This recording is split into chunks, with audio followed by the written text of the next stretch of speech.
class lo already we discuss about amino acids. Amino acids any types ఉంటాయి, essential amino acid అంటే ఏంటి, non essential amino acid అంటే ఏంటి, వాటి యొక్క ఇంపార్టెన్స్ ఏంటి అనేది డిస్కస్ చేసాం.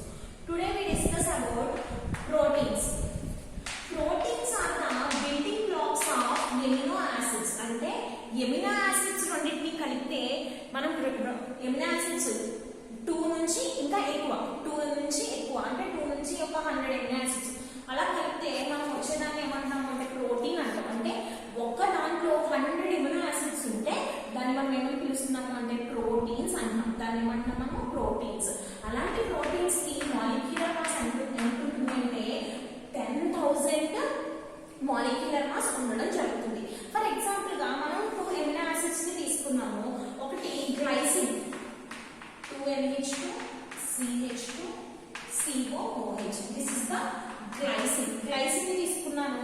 అలానే ఇంకా ఎలనైన్ ని తీసుకున్నాను. గ్లైసిన్ అండ్ ఎలనైన్ ఇలా 2 ఎమినో యాసిడ్స్ ని తీసుకున్నానండి. Glycine alanine. ఇప్పుడు ఇందులో నుంచి ఏం బయటకు వెళ్తుంది అంటే ఇప్పుడు నాకు కంఫర్ట్ గా ఉండడం కోసం దాన్ని ఎలా రాసుకుంటాను. NH2 ఎలా రాసినా అలా రాసినా ఒకటే. ఓకేనా? ఇప్పుడు ఇందులో నుంచి మనకి ఇలా H2O మాలిక్యూల్ బయటకు వెళ్ళిపోతుంది. ఏంటి HO ఏమవుతుంది, H2O మాలిక్యూల్ బయటకు వెళ్తుంది. ఇలా H2O మాలిక్యూల్ లాస్ అయ్యి మనకి ఏం ఫామ్ అవుతుంది అంటే NH2 CH2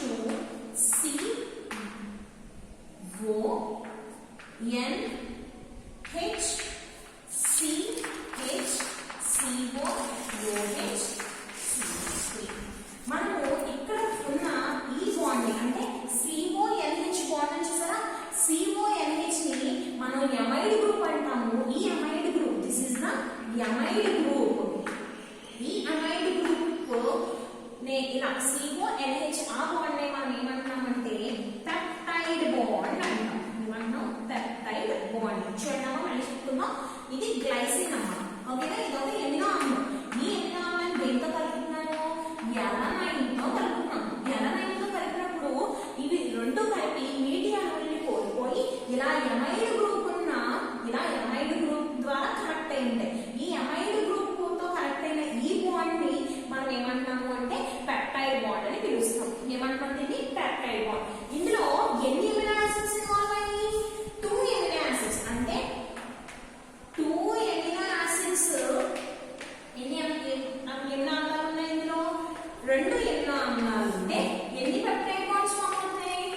1 peptide bond form అవుతుంది కదా. ఎన్ని ఫామ్ అవుతాయి? 1 పెప్టైడ్ బాండ్. ఓకేనా? దీన్ని మనం ఏమంటున్నాము అంటే డైపెప్టైడ్ అని పిలవాలి. దాన్ని మనం ఏమని పిలవాలి ఇప్పుడు? డైపెప్టైడ్. అంటే డైపెప్టైడ్ లో ఎన్ని ఎమినో యాసిడ్స్ ఉంటాయి? 2 ఎమినో యాసిడ్స్ ఉంటాయి. ఎన్ని పెప్టైడ్ బాండ్స్ ఉంటాయి? 1 పెప్టైడ్ బాండ్ ఉంటుంది. అదే ఇప్పుడు మనం 3 ఎమినో యాసిడ్స్ ని తీసుకున్నాం అనుకోండి. 3 ఎమినో యాసిడ్స్ ని తీసుకున్నప్పుడు ఫర్ ఎగ్జాంపుల్ ఇక్కడే ఇలాంటిది ఒకటి ఉంది అనుకున్నాం. NH2 CH2 COOH. ఓకేనా? ఇప్పుడు ఇందులో నుంచి కూడా ఇలా వాటర్ మాలిక్యూల్ పోతుంది కదండి. వాటర్ మాలిక్యూల్ పోయినప్పుడు ఇక్కడ కూడా CONH బాండ్ ఫామ్ అవుతుందా? అంటే ఇక్కడ ఒక పెప్టైడ్ బాండ్, ఇక్కడ ఒక పెప్టైడ్ బాండ్. ఇప్పుడు మొత్తం పెప్టైడ్ బాండ్స్ ఎన్ని? 2 పెప్టైడ్ బాండ్స్ అవుతాయి. ఎమినో యాసిడ్ తీసుకున్నప్పుడు 2 పెప్టైడ్ బాండ్స్ ఫామ్ అవుతాయి. మొత్తం ఇందులో మనం ఎన్ని ఎమినో యాసిడ్స్ తీసుకున్నాం? 3 ఎమినో యాసిడ్స్ తీసుకున్నాం. కాబట్టి మనం ట్రైపెప్టైడ్ అంటాం. ఏ పెప్టైడ్ అంటాం దీన్ని మనం? ట్రైపెప్టైడ్. ఇప్పుడు 4 ఎమినో యాసిడ్స్ తీసుకుంటే ఎన్ని ఫామ్ అవుతాయి పెప్టైడ్ బాండ్స్? ఇలాంటి బాండ్స్ 3 ఫామ్ అవుతాయి. కాబట్టి దాన్ని మనం టెట్రాపెప్టైడ్. అదే 4 ఎమినో యాసిడ్స్ ని తీసుకున్నప్పుడు ఎన్ని ఫామ్ అయ్యి? 3 పెప్టైడ్ బాండ్స్. 5 ఎమినో యాసిడ్స్ ని తీసుకున్నాం, 4 పెప్టైడ్ బాండ్స్ ఫామ్ అవుతాయి. 5 ఎమినో యాసిడ్స్ అంటే ఏంటి? పెంటాపెప్టైడ్. 6 తీసుకుంటే 5 పెప్టైడ్ బాండ్స్ ఫామ్ అవుతాయి. దాన్ని హెక్సా పెప్టైడ్ అని అంటాం. ఓకేనా? మోర్ దాన్ 3 ఉంటాయి. వాటిని మనము టెట్రాపెప్టైడ్, పెంటాపెప్టైడ్, హెక్సాపెప్టైడ్ వీటన్నింటిని మనం ఏమంటున్నాము అంటే ఒలిగోపెప్టైడ్స్ అంటాం. వీటన్నింటిని ఏమంటున్నాం అంటే ఒలిగోపెప్టైడ్స్.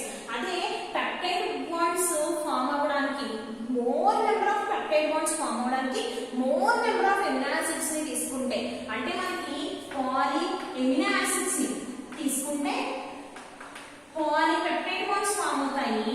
వాటిని మనము అప్పుడు దాన్ని ఏమంటామంటే పాలీపెప్టైడ్ అంటాం. ఏమంటాం దాన్ని మనం? పాలీపెప్టైడ్.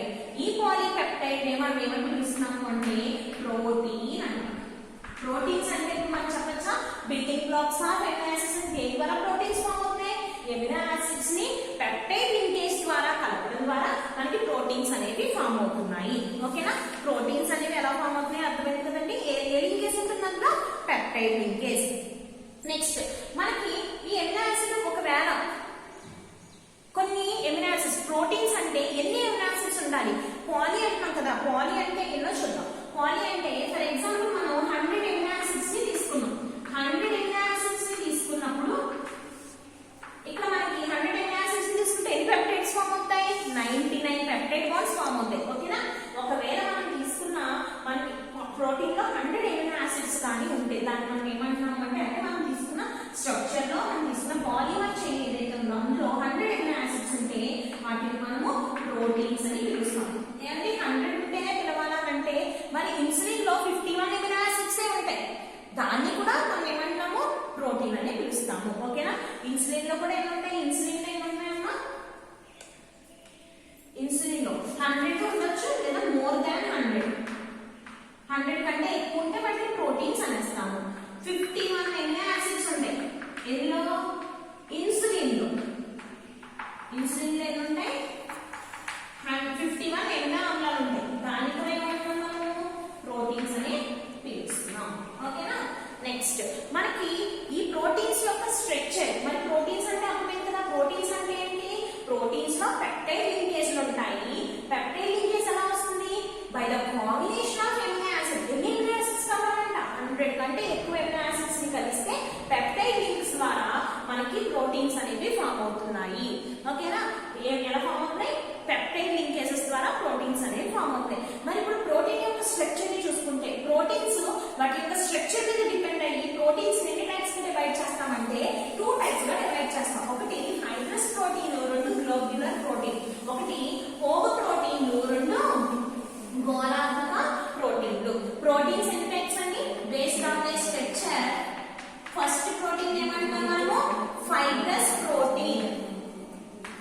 ఫైబ్రస్ ప్రోటీన్ అంటాం. రెండో దాన్ని ఏమంటాం మనము? గ్లోబ్యులర్ ప్రోటీన్ అంటాం.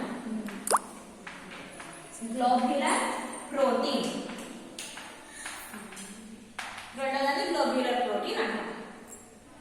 ఓకేనండి. First fibrous protein, 2 globular protein. Fibrous protein ఏ తెలుగులో మనం పోగు ప్రోటీన్లు అంటాం. ఏ ప్రోటీన్స్ అంటాం? పోగు ప్రోటీన్లు. నెక్స్ట్ గ్లోబ్యులర్ ప్రోటీన్స్ ని గోళాభ ప్రోటీన్లు అంటాం. ఫస్ట్ మనము ఈరోజు ఈ ప్రోటీన్స్ రెండింటి గురించి చూద్దాం. 4 మార్క్స్ 2 మార్క్స్ కి డెఫినేషన్స్ ఇంపార్టెంట్ అన్నమాట. First fibrous protein. Fibrous proteins అంటే ఎలా ఉండాలి అంటే the polypeptide chains are run parallelly. మనకి polypeptide chains అంటే ఏంటి? మళ్ళీ ఒకసారి చూద్దాం. polypeptide chain అంటే amino acids more than 100 amino acids. For example A amino acid అంటున్నాను. ఈ ఎమినో యాసిడ్ లో ఉండే COOH, ఈ పక్కన ఉండే ఎమినో యాసిడ్ లోని NH2 తో కలిపి H2O గా అయిపోయింది. ఇలా పాలీపెప్టైడ్. ఇది పెప్టైడ్ బాండ్. ఇలా ఫామ్ అయ్యే బాండ్ మనం ఏమంటాం? పెప్టైడ్ బాండ్ అంటాం. అలాంటి bonds number of wands more than 100 bonds ఉంటే లేదు more than 100 amino acids participate చేస్తే వాటిని మనము ప్రోటీన్స్. ఇందులో ఉండే ఈ చైన్స్ ని మనం పెప్టైడ్ చైన్స్ అంటాము.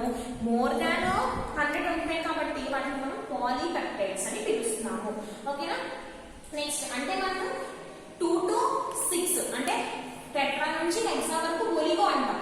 అంతకు మించి ఎక్కువ ఉంటే వాటి పాలి. ఓకేనా? నెక్స్ట్ ఇప్పుడు మనకి ఈ పాలీపెప్టైడ్ చైన్స్ ఎలా ఉన్నాయి అంటే ఫర్ ఎగ్జాంపుల్ గా పాలీపెప్టైడ్ చైన్స్ ఎలా ఉన్నాయి అనుకుందాం. ఈ పాలీపెప్టైడ్ చైన్స్ ఈ చైన్ రెండింటి మధ్య ఇలా హైడ్రోజన్ బాండ్ ఫామ్ అయింది అనుకోండి. అలాగే డైసల్ఫైడ్ బాండ్స్ ఈ రెండు చైన్స్ దేంతో జాయింట్ అయి ఉంటాయి? ఒకటి హైడ్రోజన్ బాండ్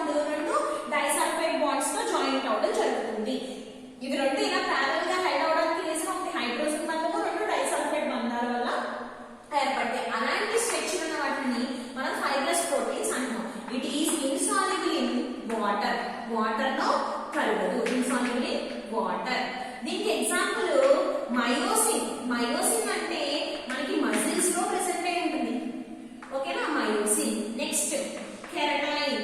కెరటైన్ అంటే ఎక్కడ ఉంటుంది అంటే హెయిర్, ఊలు, సిల్క్ వీటిల్లో ప్రెసెంట్ అయి ఉంటుంది. These are the examples for the fibrous protein. Fibrous protein chains ఎలా ఉండాలి, ఇలా ప్యారలల్ గా ఉండి ఈ రెండింటి మధ్య హైడ్రోజన్ బాండ్ అలాగే డైసల్ఫైడ్ బాండ్ ఉండాలి. మరి గ్లోబ్యులర్ ప్రోటీన్స్ అంటే ఏంటి అని అంటే గ్లోబ్యులర్ ప్రోటీన్స్ మనకి కాయిల్స్ రూపంలో ఉండాలి, ఓకేనా. ఈ గ్లోబ్యులర్ ప్రోటీన్స్ గురించి ఇందులో 4 స్ట్రక్చర్స్ ఉన్నాయి మళ్ళీ గ్లోబ్యులర్ ప్రోటీన్స్ లో, వాటి గురించి నెక్స్ట్ క్లాస్ లో డిస్కస్ చేద్దాం.